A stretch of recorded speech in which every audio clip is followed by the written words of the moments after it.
السلام علیکم بچوں، آپ کو اس چینل میں ہم مزیدار اور اچھی کہانیاں سنائیں گے۔ اور آج ہم نے آپ کو کہانی سنائیں گے عقل مند وزیر کی۔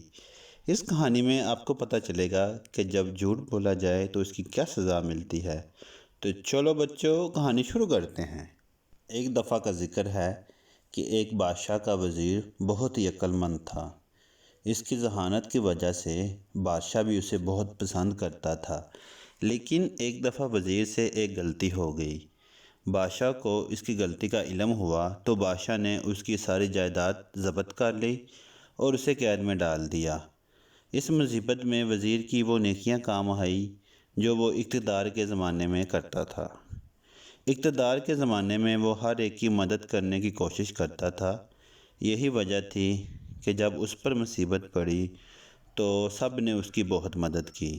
اس دوران جب وزیر قید میں تھا، پڑوسی ملک کے بادشاہ نے وزیر کو ایک خط بھیجا اور لکھا کہ ہمیں بہت افسوس ہے کہ تمہارے بادشاہ نے تمہاری وفاداری اور ایمانداری کے بدلے میں تمہیں قید میں ڈال دیا ہے۔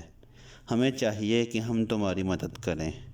اگر تم چاہو تو ہم تمہاری مدد کر سکتے ہیں، تمہیں قید سے نکال کر اپنی ریاست میں اعلیٰ عہدہ دیں گے۔ وزیر نے خط پڑھ کر خط کے پشت پر جواب کچھ یوں لکھا: میں آپ کا شکر گزار ہوں کہ آپ نے مجھے یاد رکھا، لیکن میں آپ کی بات نہیں مان سکتا۔ اگرچہ مجھ پر مصیبت آن پڑی ہے، لیکن یہ جلد ہی ختم ہو جائے گی۔ اس مصیبت میں میں آپ کی بات مان کر اپنے ملک اور اپنے بادشاہ سے غداری نہیں کر سکتا۔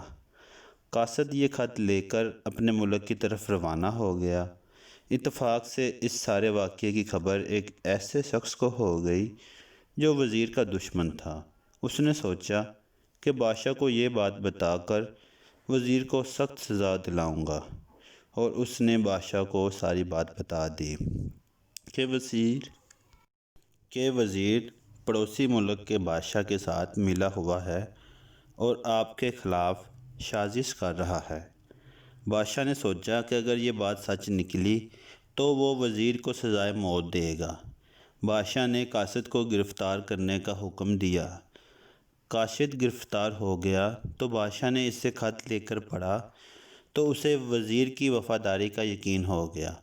بادشاہ نے وزیر کو معاف کر دیا اور اسے دوبارہ اس کے عہدے پر فائز کر دیا۔ اب بادشاہ بھی اپنی غلطی پر نادم تھا کہ اس نے وزیر پر بے بنیاد الزام عائد کر کے اسے سزا دی تھی، اور ایک بار بھی اس کی بات سننے کی کوشش نہ کی۔ جب بادشاہ نے اپنی غلطی کی تلافی کرنے کی کوشش کی تو وزیر نے کہا: بادشاہ سلامت، ہم اکثر غلطیاں کرتے ہیں۔ اپنی غلطی کو مان لینا اور اس کو دوبارہ نہ دہرانا ذہانت ہے۔ میں نے ایک غلطی کی تھی، میں اس پر شرمندہ بھی تھا، لیکن میں نے اپنی غلطی تسلیم کرنے میں دیر کر دی۔ یہی بات میری سزا اور آپ کی ناراضگی کا سبب بنی۔ بہرحال نادم ہونے کی ضرورت نہیں، کیونکہ ایسا ہونا میری تقدیر میں لکھا تھا۔ ہم اپنی زندگی میں پیش آنے والے واقعات سے تو سیکھتے ہیں، لیکن وزیر نے ایک مرتبہ بھی اپنی ایمانداری اور ذہانت سے اپنا عہدہ حاصل کر لیا۔ تو بچوں، اس کہانی سے ہمیں یہ سبق ملتا ہے کہ جب ہم سے کوئی غلطی ہو جائے تو اس غلطی کو فوراً مان لینا چاہیے اور اس غلطی کو سدھار لینا چاہیے۔